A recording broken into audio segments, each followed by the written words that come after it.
Boa noite, eu sou Jaque Passi, apresentadora e educadora, também pesquisadora da cultura judaica, e eu estou aqui com meu querido amigo Sérgio Lerer, que somos aqui, então, o seu ponto de descobrimento das raízes judaicas. Sérgio, querido, muito bem-vindo, um prazer imenso recebê-lo. Muito obrigado pelo convite, Jaque, eu também sou muito grato, é um enorme prazer estar aqui contigo, falar sobre cultura judaica. Muito bom, muito bom. Sérgio, querido, quem é você dentro dessa história e por que o resgate da memória judaica se tornou tão necessária hoje? Não apenas para a comunidade judaica, né? Mas para toda a sociedade brasileira. Tá certo, eu sou um judeu nascido em Porto Alegre, no fim dos anos 50, sou descendente de uma imigração que chegou no início do século XX, que foram por colônias na região sul do Brasil, ali no Rio Grande do Sul, colônias feitas pelo Barão Hirsch e pela baronesa Clara Hirsch, que foi, assim, a primeira vez desde o descobrimento do Brasil, no qual os judeus estão presentes de maneira significativa e relevante, mas que acabou sendo a primeira imigração, digamos assim, oficial, em que um presidente assinou os vistos e permitiu que entrassem na qualidade de judeus, né? Então, foi feito um polo turismo, eu sou secretário desse polo turismo, acho que alcancei já uma maturidade na minha vida, digamos assim, para também poder me envolver, ter conhecimento, cultura, para tratar disso, aglutinar isso. E percebo que realmente, como você falou, é muito importante porque tem toda uma história de contribuição judaica ao Brasil, de participação judaica, em alguns momentos numa linha contínua, em outros momentos interrompida pelos acontecimentos históricos, mas que não está presente no currículo escolar, não está presente para a sociedade aberta.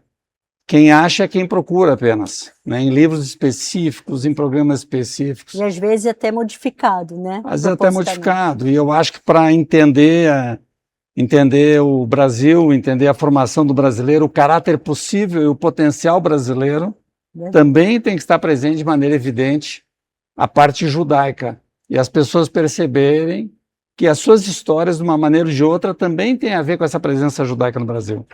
Perfeito, concordo com você plenamente, importantíssimo mesmo. Você tocou no assunto do roteiro do polo turístico, né? Essa presença judaica, essa formação de cidade. Fala um pouquinho sobre essas regiões desse estado, dessa questão do polo turismo. Acho muito importante. Foi um projeto muito grande, do fim do século XIX, né, do Barão Hirsch, da baronesa Clara Hirsch, que era um casal muito à frente do seu tempo. Era um casal que vinha de famílias donas de bancos, mas que desenvolveram muito suas vidas empreendendo em ferrovias. Eles viam a ferrovia como nós vemos a internet hoje. Uau. Eles viam as ferrovias como conexão do mundo, né? E eles já tinham aquela visão no século XIX de que o mundo ia ser todo interconectado e cosmopolita. Eles investiram muito numa organização internacional da empresa deles. Uhum. E eles tiveram um filho, esse filho faleceu precocemente de tifo, e eles resolveram dedicar o que restava da vida deles a um programa filantrópico, cujo objetivo foi tirar os judeus do leste europeu, principalmente do Império Russo, que eles conheceram de perto, e viram que a vida era miserável, cheia de perseguições. Um judeu naquela época não podia colocar seu filho na escola pública, não podia ser dono de terra, não podia colocar numa universidade, não podia ser servidor público e não podia morar ainda nas zonas centrais, quer dizer, então era uma maneira de perpetuar na miséria. Todo mundo uma desumanização do uma desumanização. Todo mundo era pequenas profissões, ou era ferreiro, ou ele era um açougueiro, ou ele era sapateiro, não passava disso. Essas eram as profissões daquele período. E eles então criaram um grande projeto, criaram uma empresa filantrópica chamada Jewish Colonization Association e formataram um modelo visionário de criar colônias no quais os judeus finalmente poderiam ser donos de terra, né? Porque naquela época a economia era baseada na terra, então o mais nobre era poder ser dono de terra. Verdade. E criaram um programa para fazer colônias que foram nos Estados Unidos, foram no Canadá, Argentina, Brasil e alguns empreendimentos também na África do Sul e na Austrália, Uau. né? Então era um programa mundial. Visionário, né? Visionário, eles tinham emissários pelo mundo todo, eles tinham diplomatas pelo mundo todo, eles tinham engenheiros agrônomos pelo mundo coisa. todo para escolher as terras, e o capítulo Brasil foi o último capítulo, né? O maior projeto de todos foi na Argentina, mas também teve uma dimensão significativa nos Estados Unidos e uma dimensão também muito significativa no Canadá, né? Eu acredito que esse projeto, que foi um projeto de colonização, mas Sim. muito mais também de salvamento, Sem dúvida. ele é responsável hoje, os descendentes desses projetos pelo mundo, acredito eu, que correspondem a cerca de 20% da população judaica mundial. Uau. Então é bem expressivo. Muito expressivo mesmo, importantíssimo, né? Eles salvaram Salvaram continuidade. vidas, a continuidade. Cara, puxa vida, estou aqui impressionada com essa história, forte, corajosa, Sim. para enfrentar naquela época todo esse antissemitismo, né? Sim. Fortíssimo. Uau. E o Barão Hirsch, ele adquiria as terras, ele negociava com o czar para a retirada dessas famílias, porque na época o Império Russo envolvia todos os países do leste europeu, inclusive aquilo que a gente conhece como Polônia hoje, Sim. era dentro do Império Russo. E as pessoas até perguntam, não, mas o Barão Hirsch não era sionista, mas na verdade, na época, a questão do fim do século XIX, não era claro que o sionismo ia conseguir ter uma vitória. Exato. E também ele teve uma relação muito acidentada e tensa com os otomanos, que eram quem dominava o Oriente Médio. Sem dúvida. E ele não via um futuro, no curto prazo, para os judeus no Império Otomano.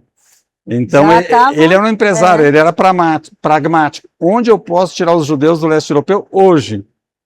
Então, ele viu que as Américas seriam a terra das liberdades, onde o judeu poderia ter uma cidadania igual a qualquer outro.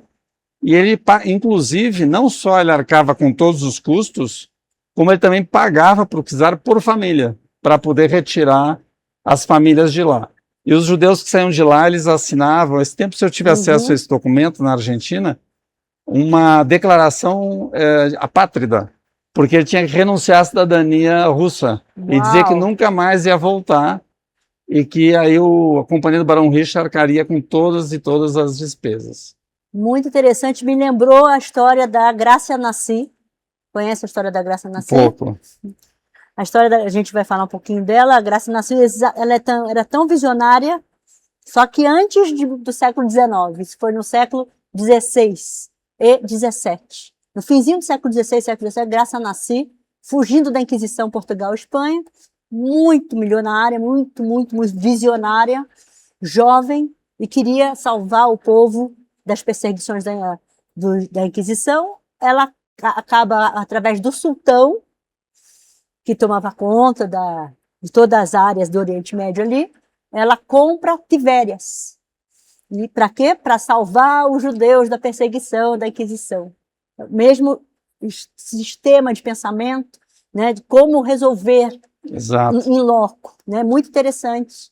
No curto prazo, de maneira pragmática, porque você está salvando aquelas vidas, aquelas famílias. E ela constrói uma rede internacional para salvar os valores, os valores, vamos dizer assim, as fortunas que aquelas famílias tinham para não se perderem. Sim, que eram expropriadas, Exatamente. Propriedade eles não podiam, mas eles tinham dinheiro. Sim. Então ela tinha pessoas de confiança em cada país, e aí quando essas pessoas chegavam em Tibérias, eles tinham dinheiro de volta.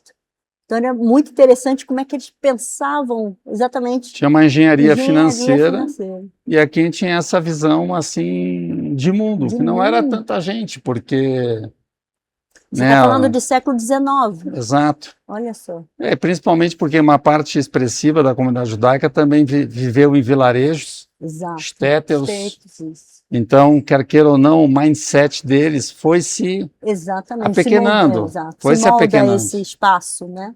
Então, esses outros judeus que conseguiram ter essas relações internacionais, às vezes por causa dos negócios internacionais nos quais eles estavam envolvidos, isso, né? Normalmente Eles é souberam nessas usar isso conexões. a favor de salvar vidas, Salvar né? vidas, exatamente. Que importante esse resgate das raízes judaicas, Sem né? dúvida. Muito importante dessa memória.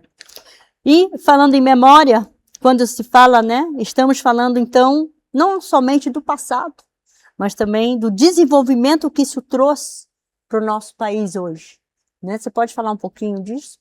Sim, eu queria falar, acho que eu posso Sim, contribuir pode, falando um pouquinho na fica à prática vontade. do que Isso. resultou desse resgate, né? Praticamente toda a comunidade argentina, judaica, que é a maior da América Latina, veio dessas colônias, né? Na Argentina. Uhum. Na Argentina chegaram a ser 52 colônias, que era o estado de Entre Rios inteiro, parte do estado de Corrientes, Santa Fé e uma parte da província de Buenos Aires. Uhum. Então lá o projeto foi bem grande, quase 1 milhão de hectares, e em 1920 Bastante, chegou a ter 1 milhão de 600 mil judeus na Argentina, coisa. que claro, Uhum, foram lá para incubar, digamos assim, e depois se espalharam pelo mundo de novo, e hoje a Argentina tem entre 180 mil e 200 mil judeus. No caso do Rio Grande do Sul, que foi a última etapa, e ali eles encontraram um governo brasileiro interessado também em povoar, tinha aquela visão de povoar Sim. com brancos Exato. e povoar com europeus, o Rio Grande do Sul.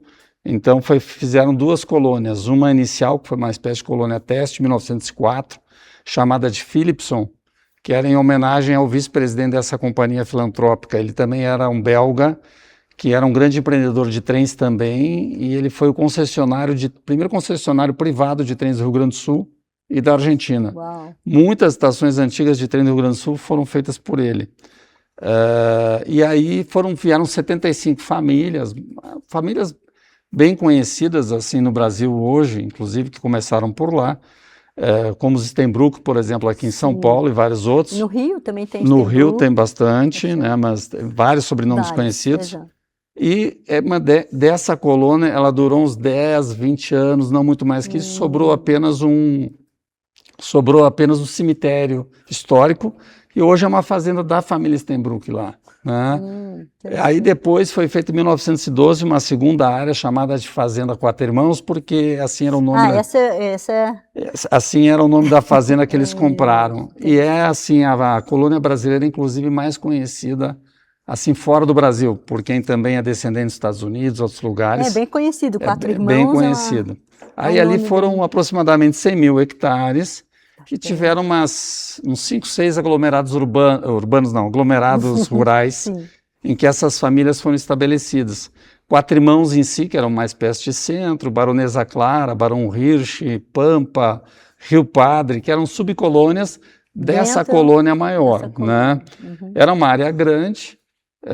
Ao longo do tempo que essa colônia durou, entre 1912 e 1965, 4 por aí, talvez tenham passado por ali 1.500 famílias, que são famílias que vieram com 4, 5, 7, 11 pessoas. Normalmente filhos, que eles tinham. Filhos, né? Era uma época que o pessoal se multiplicava bem, bastante, né? Não tinha muita TV. E aí o pessoal ganhava o seu lote, ganhava lá um boi, uma vaca, ganhava lá instrumentos, né? Mas não foi fácil porque eram terras nunca antes semeadas, então, e era tinha mais muita árida. árvore, mais árida. Então foi muito difícil, a parte rural não deu muito certo para a maior parte, apesar de tem famílias que ficaram, e a partir dos anos 70, quem ficou com essas terras ficou muito bem, porque virou uma das áreas mais prósperas do Brasil do ponto de vista rural. Lá hoje em dia, nessa região, mas morando em Erechim, Passo Fundo, você tem famílias como Lavinsky, Agranioni, Reusmann, famílias Kives, famílias Enquim, outras que são produtores, Schurman, que são produtores rurais lá da região, ficaram com terras, né? Inclusive se desenvolveram e são donos de terra no Mato Grosso. O pessoal pensa que não tem judeu rural, mas tem bastante, sim, né? Bastante fazendeiro. Bastante fazendeiro. Mas enfim, e essa colônia, tem gente que aproveitou as passagens e depois foi embora, porque a vida era dura. Tem gente que ficou 10 anos, tem gente que ficou 20 anos, tem gente que foi ficando, está lá em Erechim e tal. Tem gente que de lá, depois que se adaptou ao país, veio para São Paulo, foi para o Rio de Janeiro, comunidade de Curitiba, é muito dessa colônia de Quatro Irmãos, boa parte. Foi para Israel, foi para os Estados Unidos, foi para a Europa, Quer dizer, né? fez Foi pro mundo. fez uma conexão, vamos Uma dizer assim, da conexão. família. Os filhos precisavam estudar, mas enquanto isso, essa colônia se desenvolveu. Ela teve escolas judaicas, chegou a ter 5 escolas judaicas dentro dessa área dessa colônia, importou professores de hebraico, de Yiddish, tinha grupos musicais, grupos de cultura, teatro, chegaram a ter 3 cinemas lá, para você ter uma ideia, e chegaram a ter 20 mil pessoas ao mesmo tempo morando dentro da colônia, sendo que 10 mil judeus, né? Sérgio? E muitos empreendedores. E essa colônia ela foi marcada justamente por um empreendedorismo, digamos assim, para a época, científico e de saúde. Lá teve o primeiro hospital judaico do Brasil. Você vai contar isso já pra já. gente. Então tá bom. Já voltamos com essa história maravilhosa. Muito obrigado, olha, quanta história. Você sabia disso? Vem, continua aqui na TV Judaica, já voltamos. Estamos apresentando... Para não ficar de fora e poder assistir 24 horas por dia a TV Judaica, baixe agora mesmo o aplicativo em seu celular, disponível na App Store e Google Play. E assista também em sua Smart TV, direto da loja de aplicativos do seu aparelho, totalmente gratuito. TV Judaica, a primeira televisão judaica brasileira. Voltamos a apresentar. Voltamos agora aqui com a TV Judaica, no Raízes Judaica, com o nosso querido Sérgio Lerner. Você estava contando para a gente, Sérgio, sobre a questão dos hospitais, dessa questão toda. Continua aqui, porque é muito importante as pessoas conhecerem essa história. Pois é, às vezes as pessoas não sabem, inclusive, a contribuição judaica marcante em alguns segmentos do Brasil. Por exemplo, nessa colônia de Quatro Irmãos, em 1929, foi feito o primeiro hospital israelita do Brasil, que até pouca gente, até no Hospital Albert Einstein, sabia dessa história, apesar de ter vários descendentes médicos que trabalham no Hospital Albert Einstein. E até tem 2 médicos lá que ainda estão atuantes que nasceram nesse hospital, que era um hospital criado em 1929, chamado Hospital Leonardo Cohen. Não é uma homenagem ao músico, que não era nem nascido, mas é um administrador das colônias, né? Sim. E esse hospital ele foi planejado, um projeto de ingleses, que eram os melhores construtores da época, de arquitetura sustentável, todo de madeirinha, com as madeiras de araucária, de pinheiros da região. É um prédio que está em pé até hoje. Esse hospital funcionou até 1964, atendia judeus e não judeus de maneira gratuita, e a gente recuperou reportagens. Ele foi considerado o primeiro hospital de referência rural do Brasil, ou seja, era o primeiro hospital rural que fazia cirurgia. Que coisa! E como era com médicos judeus que estavam na época fugindo do nazismo, eram muitos médicos alemães, eram médicos altamente gabaritados que foram lá trabalhar no meio do mato, digamos assim, no meio das coxilhas gaúchas. E é um hospital que ele virou um pouco mitológico, porque as pessoas chegavam a cavalo, de carroça, mas quando a pessoa não era curada em algum outro hospital de cidade, diziam, vai lá no Hospital dos Judeus, porque lá talvez você tenha salvação. Né? Em que ano é isso, por favor? 1929. 1929, minha gente. Brasil. Está na história da medicina exatamente. brasileira, né? E uma outra coisa interessante lá também que, claro, muitos começaram seus negócios lá, com moinhos, serrarias, famílias como os Birman, Terushkin, Yosh, Sirotsky, que começaram em serrarias e madeireiras, mas teve lá também, em 1941, algo que eu depois descobri, que eu fui ler sobre algumas homenagens do Senado à comunidade judaica. Eu descobri uma homenagem de 30 anos atrás no Senado Federal a uma cooperativa Força e Luz de Quatro Irmãos. Uau! Aí foi a primeira cooperativa Força e Luz privada do Brasil. Pela primeira vez, a sociedade se reuniu para produzir sua própria energia elétrica. Eles represaram um rio e contrataram engenheiros e passaram a produzir sua própria energia elétrica. Aí eu fui ver, está lá no Museu da Eletricidade, uma das 5 fatos principais da história da eletricidade do Brasil é essa usina.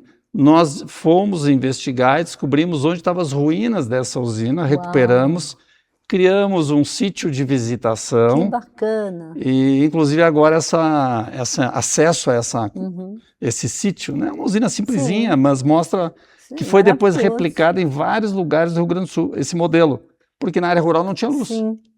Que Então, incrível. foi reproduzido. E até agora a Secretaria de Turismo fez um aporte financeiro lá nesse sítio de visitação para ter mais acesso, Que legal. Como é para importante que esse resgate, né? faculdades possam estudar lá Exato. como é que é isso, que é uma mensagem poderosa, porque hoje as pessoas esperam tudo do Estado. Exato. Até mesmo comunidade judaica, as Sim. pessoas acham que está tudo pronto. Mas se vê que a diversidade na escassez, comunidade, quando se une com pessoas que têm um Tem uma talento. força muito grande. Israel é um pouco isso, Exato. né? Que é ciência, que é tecnologia, do zero, medicina, né? As startups que Exato. saem dali são... Então, lá na região sobrou o que eu posso dizer um sítio histórico, Uhum. com um prédio que é do hospital, as ruínas da cooperativa Força e Luz, um cemitério histórico, muito bem cuidado, que para você ver um cemitério assim, você tem que ir na Ucrânia, por exemplo, Uau. sabe? Uhum.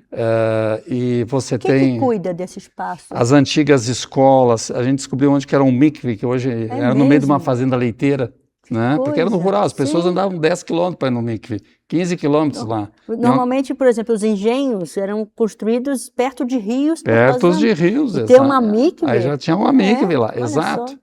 Hoje, veja, como a colônia, quando a ICA, que esse era o apelido da instituição do Barão Hirsch, saiu, esse local que era da Fazenda Quatro Irmãos, ele foi dividido e virou 9 municípios, para você ver como era grande. Virou o município de Quatro Irmãos, que é o centrinho, propriamente dito, mas virou o município de Erebango, o município de Jacutinga, o município de Piranga do Sul, Entre Rios, tem um Entre Rios Uau, brasileiro Entre lá, Rios, que legal. um pedacinho de Getúlio Vargas, um pedacinho de Erechim. Então foi distribuído essa terra toda. O que não ficou público foi feito acertos para ex-funcionários da ICA, que é uma grande empregadora ali da região. Todas as ruas do centro de Quatro Irmãos têm nome de judeus. Todas as ruas, né? Fora de Israel, talvez é o único lugar do mundo que você vê lá as 30, 40 ruas do centro, tudo com nome de judeus, né? E a gente vai lá visitar? Aí nós vamos, exato, criou-se um polo de turismo. Isso. Então, te respondendo, lá são as prefeituras que tomam conta, porém, mesmo assim, são prefeituras pequenas. Então, há 2 anos e meio atrás, foi criado um polo de turismo, numa união entre essas prefeituras e o Instituto Cultural Judaico Marco Chagall, que é um instituto que guardava o acervo da imigração judaica em Porto Alegre, existe há 40 anos, e foi feita então uma comissão do polo, eu virei secretário dessa comissão, apesar de morar em São Paulo. Como eu tenho um pouco de experiência, atuo muitos anos em comunicação pública e legislativa, Não, bastante. aí eu sei bem essa intersecção entre o público e o privado. Isso é importante. Atuo como planejador, articulador. Perfeito. E aí nós temos 2 grandes eventos.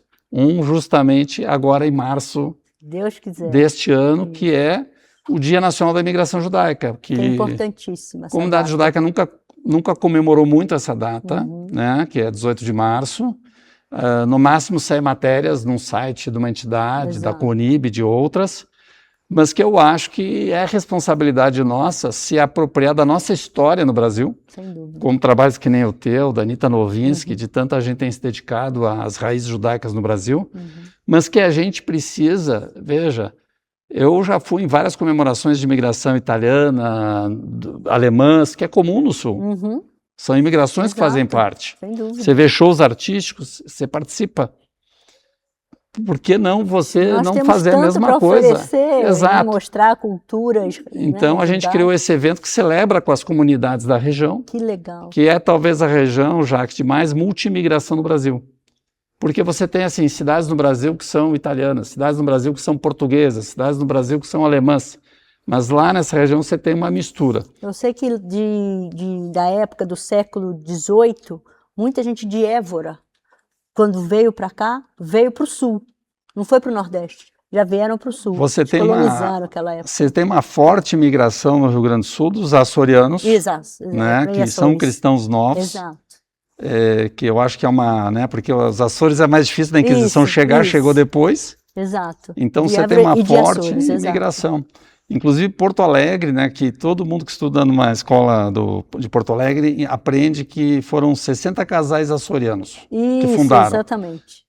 Segundo consta, eu nunca tive acesso a esses documentos, mas mais da metade são descendentes de judeus, esses casais açorianos.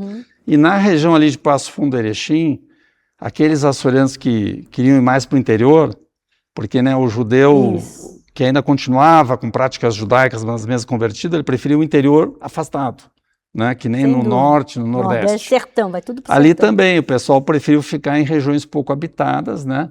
Então, tem muitos vestígios açorianos ali nessa região de Erechim, Alto Uruguai Gaúcho, né? E é algo que a gente até tem que resgatar um pouco. O Instituto Cultural Judaico Marco Chagall quer fazer esse ano um evento dedicado a isso, inclusive para mobilizar pesquisadores, juntar estudos, que é tudo muito esparso. Mas enfim, então nós temos esse evento em março, que é do dia 20 ao 22. É um evento em movimento, que participam pessoas das comunidades, dessas cidades todas, vereadores dessas cidades, né? Representantes de instituições judaicas vão também, e está aberto a ser frequentado por quem não é descendente das colônias, né? Tanto que a gente já recebeu pessoas de vários estados. Esse ano vai uma delegação da Argentina também. Que bacana. Vamos contar com a tua presença também. Lá, se Deus quiser, vamos sim, vamos convidar, todo mundo está convidado a vir. A gente já vai botar o banner aí para mostrar para o pessoal o banner a gente deu branco. O banner do evento. Isso, né? O banner do evento.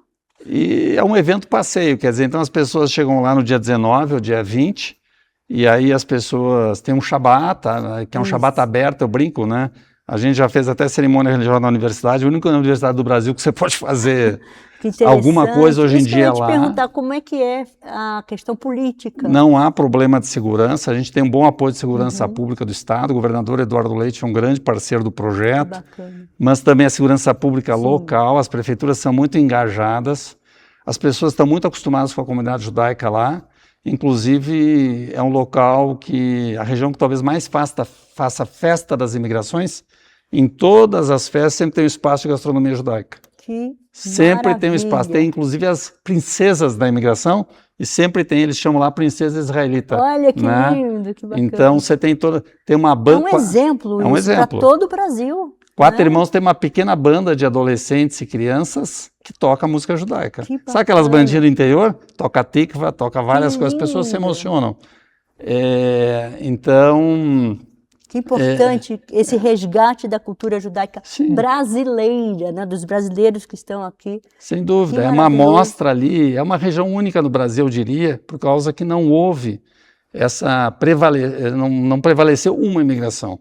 Então tem uma mistura, tem o russo não judeu, tem o ucraniano não judeu, tem o polonês não judeu, tem o açoriano. E o povo local recebe isso com muita... Recebe muito bem, estão muito acostumados em falar nos judeus, na comunidade judaica, na sinagoga, nas festas judaicas. Nesses últimos tempos, com todo esse desafio que nós estamos passando, com esse antissemitismo grandioso que vem, né, acometendo nossa comunidade, como é isso lá? É uma região absolutamente pró-Israel. Uau. O Alto Uruguai Gaúcho, que hoje é uns 30% da economia do Rio Grande do Sul, que reúne 36 cidades, é absolutamente amigo de Israel, pró-Israel, parceiro. Que bacana. E a gente até brinca, né, que o pessoal da comunidade judaica tem que fazer aliar para Erechim, porque lá você tem uma vida judaica, tem uma sinagoga que funciona, e você tem pessoal bem posicionado, uma região próspera, que não falta emprego, e até mesmo alguns membros da comunidade judaica se acham que tem que fazer uma campanha, trazer mais judeus para cá, porque muitos saíram. Que bacana. Mas agora, como é que se diz, o rural está por cima, né? Mas a gente precisa mais gente aqui, e aqui a gente arruma emprego, né? Arruma emprego, né? Isso, aqui, né? Às vezes, como que você ganha um médico em São Paulo, se não é um médico de excelência, lá você vive bem. Isso é importantíssimo, né? E tem uma vida tranquila, né? Então, mas enfim, então tem o evento 20 a 22. Estão todos convidados. Estão todo mundo convidado. Eu vou estar lá, eu quero todo mundo lá também, viu? Vamos encher isso. Como chegar? Você pode ir para Porto Alegre. Porto Alegre são 5 horas depois de ônibus até lá, mas nós vamos ter vans que saem de Porto Alegre. Tá. Porém, você pode chegar por São Paulo, quem mora em São Paulo, ou vem para São Paulo e faz uma ponte aérea, porque lá você tem 2 aeroportos próximos, Chapecó, que é ali, porque é quase fronteira com Santa Catarina Oeste, uma região também muito próspera, ou aeroporto de Passo Fundo. Chapecó, para você ter uma ideia, né, tem 7 voos diários para São Paulo. Puxa vida. Ida e volta, a maior parte de Guarulhos, mas tem Congonhas também. E Passo Fundo tem 4 voos diários. Então não tem problema nenhum, Não vai tem chegar. problema. E são passagens baratas. Que bom. Claro, chegando numa dessas cidades, a hospedagem em Erechim é mais uma horinha. Mas é a mesma coisa aqui de Guarulhos até a tua casa, é uma hora. Para Paulista. Uma hora, hoje eu estou pegando 1h40. A gente tem recebido grupos durante o ano também. Por exemplo, todo mês de abril, a Namat São Paulo organiza um grupo de 40, 50 pessoas. Pessoal do Colégio Israelita de Porto Alegre vai todo mês de setembro. Tem famílias que têm ido lá com 20, 30 pessoas. E eu já vou fazer um convite aqui para as escolas judaicas aqui de São Paulo, de incluir esse roteiro das raízes judaicas desse local maravilhoso. Eu vou te dizer até em primeira mão, né? 20 dias atrás a gente foi procurar, já fizemos reunião com uma agência de turismo de Nova York. Olha que bacana. Que nos acompanhava pelo Instagram, costuma levar grupos para a Argentina, e agora quer começar a levar grupos para o nosso polo turístico. Porque o que é diferente? Tem muita coisa judaica para ir no Brasil e às vezes as pessoas têm que continuar indo para Israel, têm que continuar indo para a Polônia, mas tem que conhecer o Brasil judaico. Né? Sem dúvida nenhuma. E o nosso polo, ele foi articulado público-privado. Inclusive, recentemente, em novembro, foi aprovado o interesse federal do polo através de uma Comissão de Desenvolvimento Regional e Turismo do Senado Federal, que passou aprovado por vários senadores, não gaúchos, inclusive. Por quê? Isso coloca o polo dentro do mapa do turismo brasileiro, sujeito a parcerias internacionais, a receber verbas do Ministério do Turismo, do Ministério da Cultura, indicação parlamentar também. Quatro Irmãos, ele tem um potencial, e falo isso com uma dimensão da realidade, de ser uma inhotim judaica. Né? Quem já foi para Inhotim, vê uma instalação aqui, uma instalação ali, a cada 3 quilômetros. Lá, a cada 3, 4 quilômetros, você tem uma história judaica. Que impressionante. Né? Você tem onde foi o trem, porque o Barão Hirsch também fez trem lá. Fez uma linha de trem. Tem a estação de Erebango, que foi o Frank Philipson que fez. Sim. Esse ano nós, inclusive, a Prefeitura de Erebango vai nominar, em homenagem ao grande comunicador do Sul, fundador do grupo RBS, Maurício Rossi Rubinho, que nasceu em Erebango. Vão nominar o largo lá de Erebango com o nome dele também, né? Que legal. E a gente pretende fazer outros eventos. Isso, tão emocionada. Queremos fazer festival de música lá, queremos fazer apresentação de stand-up. Que legal, lá. vai ser muito legal. E também fazemos assim um outro evento que vai ser em outubro desse ano, que é a Jornada Médica Internacional, que visa resgatar a história desse primeiro hospital israelita do Brasil. Que bacana. Que nasceu internacional na época, judaico, inglês, médicos alemães, e que nos ajuda a captar recursos para restaurar esse prédio, que nós pretendemos que seja um memorial da imigração judaica como um todo, que fale das colônias, fale de Quatro Irmãos, mas fale sobre as diferentes imigrações e presenças judaicas no Brasil através... A pessoa vai lá e vai aprender um pouco de tudo. Isso é sensacional. Porque você sabe, mesmo no Brasil as pessoas sabem sobre a sua imigração, mas não conhecem nada sobre a do outro. Não conhece sobre os judeus da Amazônia, não conhece sobre os cristãos novos. Exato. Vamos fazer isso, mas daqui a pouco a gente vai falar disso. A gente já volta com essa história maravilhosa e com esse polo de imigração. Estamos apresentando TV Judaica em Foco é um programa que traz informações de qualidade, reflexões atuais e uma visão ampla sobre os temas que impactam o nosso dia a dia. A cada edição exibe entrevistas com personalidades do Brasil, de Israel e de diversas partes do mundo. O programa também conta com reportagens exclusivas produzidas pela equipe de jornalismo da TV Judaica. Programas inéditos vão ao ar às terças e quintas-feiras às 22 horas, com reprises aos sábados às 23 horas e domingos às 21 horas. Baixe agora mesmo o aplicativo em seu celular, disponível na App Store e Google Play. Moço, por que o senhor tá correndo feito louco? Não posso perder o programa em Foco, vai começar às 21 horas.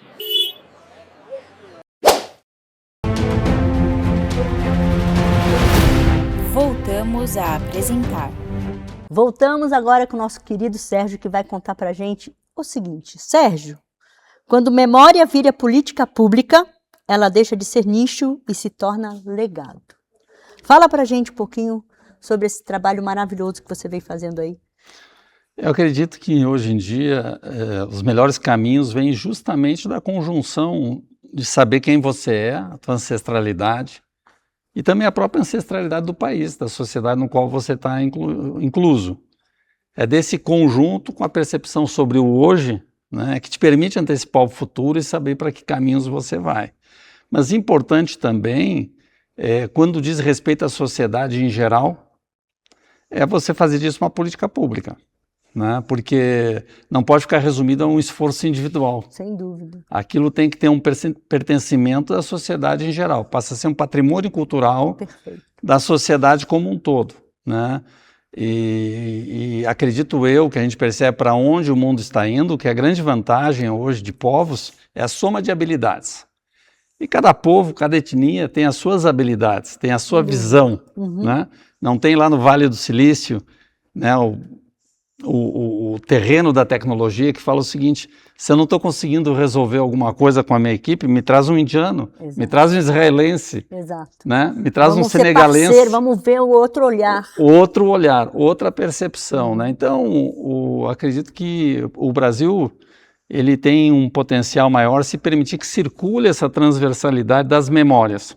E aí tem o papel da memória judaica, da presença brasileira, da presença do judeu no Brasil, a presença oculta, a presença não revelada ou a presença revelada já a partir de certo tempo, ela tem que ser construído assim, espaços, não só livros também, audiovisual, que é muito importante no mundo digital, mas porém também tem que ser espaço que as pessoas possam circular, porque infelizmente, dado, né, um certo aumento do antissemitismo nos últimos 2 anos, mas já de antes, aqui na América do Sul, desde aquele atentado da AMIA, né, na Argentina, se tomou uma série de precauções que as instituições judaicas passaram a ser cercadas. As instituições judaicas passaram a ter um monitoramento muito maior de quem entra e quem sai, e isso, no fundo, não passa uma impressão muito boa, que parece que então o judeu quer se isolar, e não é isso.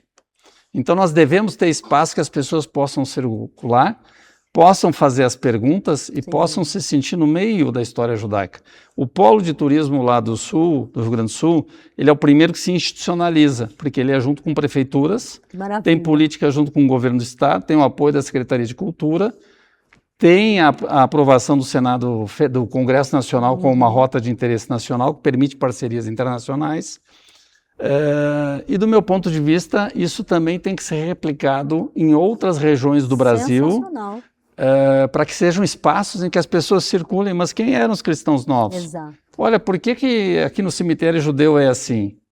Exato. Né? Porque essa pedrinha que está colocando assim... Exato. Nós, inclusive, lá no Polo Turismo Judaico de Quatro Irmãos, nós treinamos guias, 80 guias, do quais restaram 80 guias não judeus, dos quais restaram uns 12 muito bons, a maior parte turismólogo formado. Da mesma maneira que você vai numa vinícola, você tem aquele guia que te fala sobre o vinho, o processo e tudo, a pessoa estuda. Nós formamos guias assim e, inclusive, temos um roteiro para quando grupos não judaicos visitam.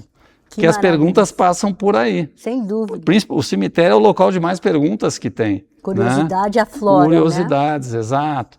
Ou se leva no hospital, o pessoal pergunta por que essa relação do judeu com a medicina, com a saúde. Aí você tem a oportunidade de falar dos hábitos kasher, da alimentação kasher, Maimônides. Que aprendeu tanto com os árabes. Que os judeus já têm uma Anvisa há 5.000 anos. Exato, né? Há muito tempo. Então, tudo é oportunidade para falar de questões, conceitos de vida, e as pessoas percebem que vai além de uma religião, que vai de um princípio de vida. Falando isso, a gente teve voltei de Israel hoje, e eu tive, semana passada, a gente teve infelizmente, um ato lá que não sei se você viu, das crianças que faleceram por causa do ar-condicionado quente que eles têm lá, né? Tá muito frio em Israel. Então era uma escola que é super comum lá, uma escola de família, que dentro das casas dos bairros ortodoxos tem bastante. As mães deixam os filhos lá e as crianças os pais vão trabalhar e as crianças ficam nesse local. E tinha lá um bebê e tudo, e um desses aparelhos soltou um monóxido de carbono, um gás, e acabou falecendo as crianças.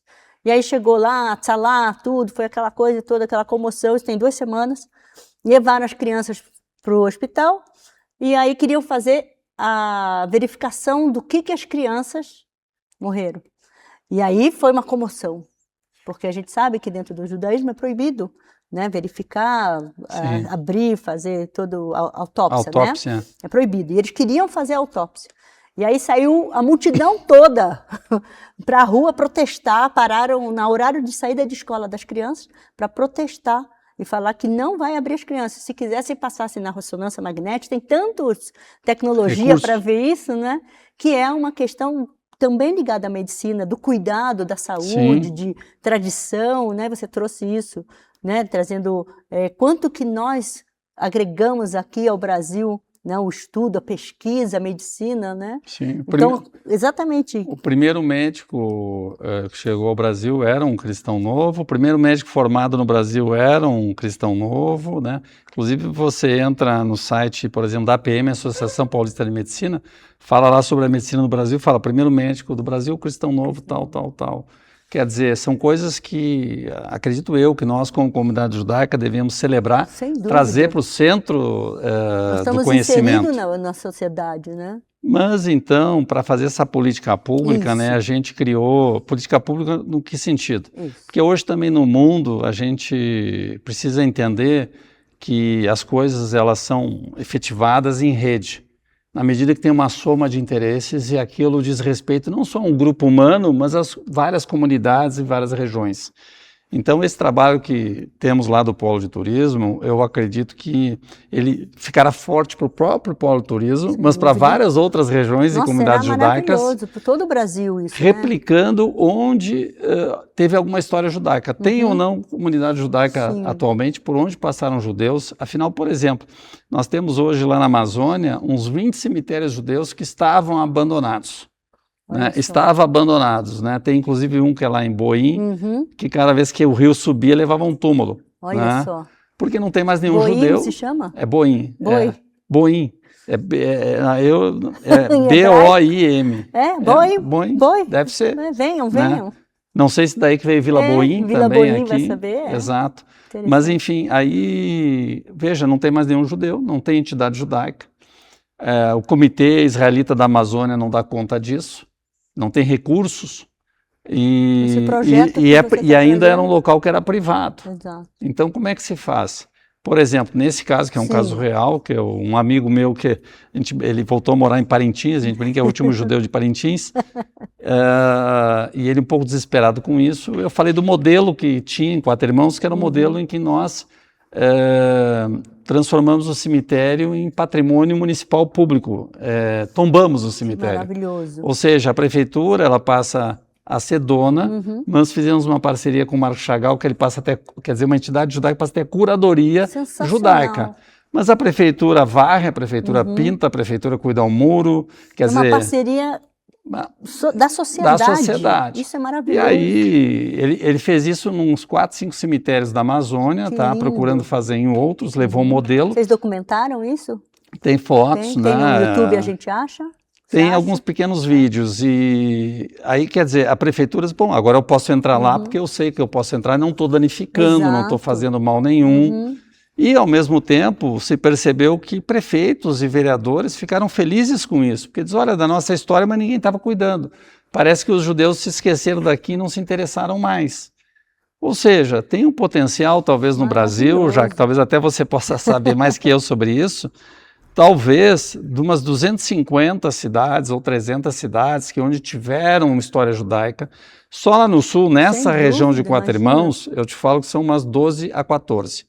Mais outras do Rio Grande do Sul, como Cruz Alta, Uruguaiana, Pelotas, Rio Grande, estou falando tudo onde tem cemitério judaico. Que impressionante. E ainda tem alguns judeus, inclusive, morando nesses locais.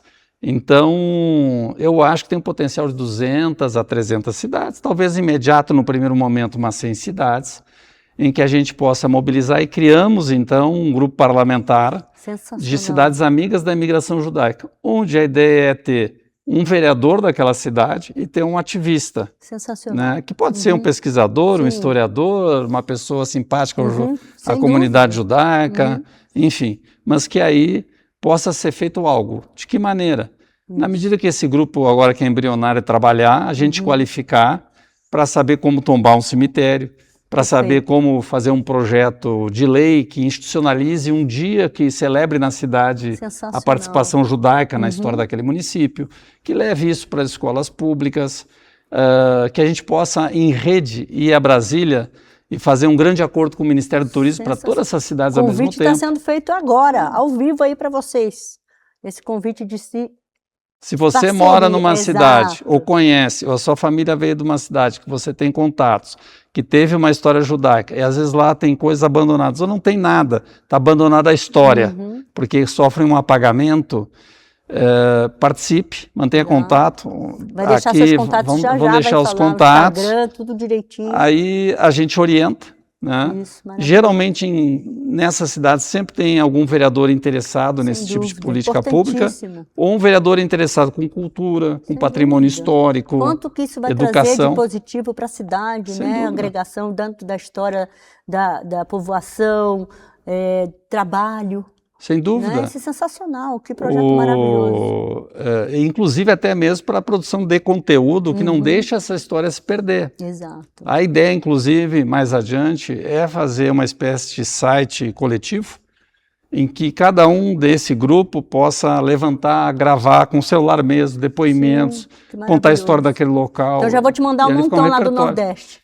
Eu sei que com certeza tá cheio, vai vir muita coisa de lá. E com boa. isso a gente também acaba estimulando o intercâmbio turístico. Sem dúvida. Pessoas do sul vão para o Nordeste, Nordeste vão para o Norte, do Norte vão para cá. Imagina que maravilhoso isso, esse contato, essa troca de cultura, né, de história, porque muitas são parecidas. Eu vou te contar uma iniciativa que eu fiz de maneira inédita, né? Eu venho também assim do broadcasting, do audiovisual, da comunicação. Então, há uns 3 anos, antes de fazer o polo, há uns 3 anos atrás, a gente fez uma live de integração sobre as histórias do Sul e do Norte. Porque o Norte não conhecia sobre a questão das colônias do Barão Hirsch e o pessoal do Sul não conhecia sobre os judeus da Amazônia. A gente fez uma live sobre judeus do Norte e Sul, né, que entrou por um lado a Anne Benchimol contando a história do Norte. Um beijo para Anne. Uma professora do Sul, que é a Ieda Gutfrein, contando sobre as colônias. Que legal. E para mim a grande surpresa, eu sabia do potencial. Quem apresentou fui eu e a Iria Chocron, lá do Marajó. Sim. E para minha surpresa, eu achei que ia entrar umas 500, 700 pessoas, nós tivemos 7.000 pessoas simultâneas ao vivo. Sensacional. Pelo ineditismo, pioneirismo e esse choque de brasilidade a partir da presença judaica. Isso tem um potencial enorme. E isso também acaba conectando pessoas. Sem dúvida. Que é o mais importante de tudo, do meu ponto de vista. E eu vou te contar mais uma história muito importante que eu tenho o curso As Raízes e Práticas Judaicas, que as pessoas que procuram se converter, as pessoas que querem voltar às raízes, que quer conhecer judaísmo, entrou uma aluna, através de uma outra aluna, que mora em Florianópolis, e ela falou, olha, eu tenho uma amiga que ela é judia, mas ela não tem acesso à comunidade judaica porque ela não tem como provar, mas ela tem a foto do túmulo do pai dela no cemitério judaico, aqui de Florianópolis, assim que ela falou. Falei, vamos botar em contato. Aí liguei para um amigo, liguei para outro amigo, e no final, a Lana, ela está inserida agora dentro da comunidade de Porto Alegre, e participando, exatamente por essa conexão de saber da história de um, de outro, de contar. É tão importante contar a história, né? Sem dúvida, a gente cria acesso para as pessoas, cria conexão, desfaz algum tipo de dificuldade que a pessoa acha que tenha, né? Hoje tem tanta maneira... Ou tabu, vou falar, talvez quem vai me entender, talvez a pessoa não vai achar que eu sou meio... E hoje pelo digital tem várias maneiras de acompanhar, né? Eu mesmo posso ir num Shabbat numa sinagoga em São Paulo, mas tem alguma vez que eu assisto ao vivo uma sinagoga que a minha família frequentava em Porto Alegre, porque para mim é uma nostalgia, me dá vontade, é uma conexão, né? Tem várias maneiras, então... Que maravilhoso. Hoje, inclusive, até só uma curiosidade. Fica à vontade. Há 20 anos atrás, como eu vi no broadcast, eu propus para uma sinagoga de São Paulo para fazer o Shabbat ao vivo. Na época foi recusado, né?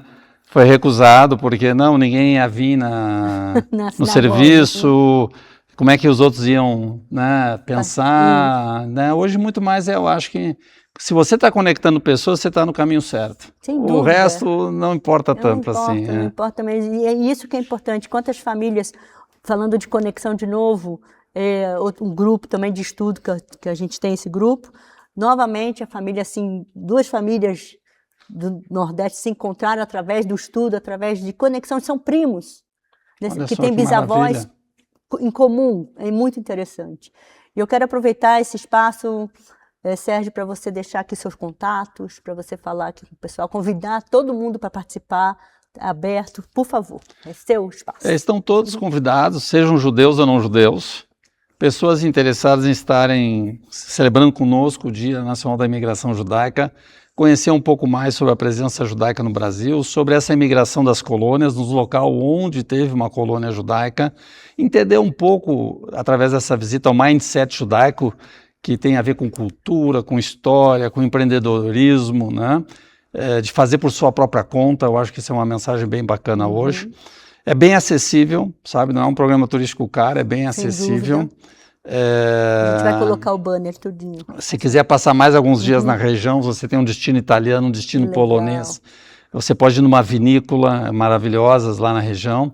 E onde você encontra isso? No www.poloturismojudaico.com.br. Perfeito. Ali você tem os contatos, tem o WhatsApp, tem pessoas treinadas para te atender e vai ver que tudo é tranquilo, fácil e de uma maneira muito acolhedora e muito familiar. Se Deus quiser, muito obrigada pela sua presença. Quero aproveitar e te presentear com o meu livro, Leilui Nishmat, Os Judeus de Sinal, que fala de genealogia, história, o arquivo da Inquisição da Torre do Tombo, de uma família lá do Nordeste, Fonseca, e para você, mais um livro para você. Não, muito obrigado, sou apaixonado por essa história, procuro tudo e não para de surpreender, né? Afinal, 400 anos de Inquisição deixaram história para caramba, né? Bastante história. Obrigada pela sua presença.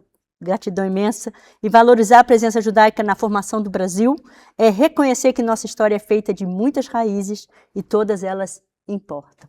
Muito obrigada. Não deixem de assistir a TV Judaica, Raízes Judaicas. Shalom.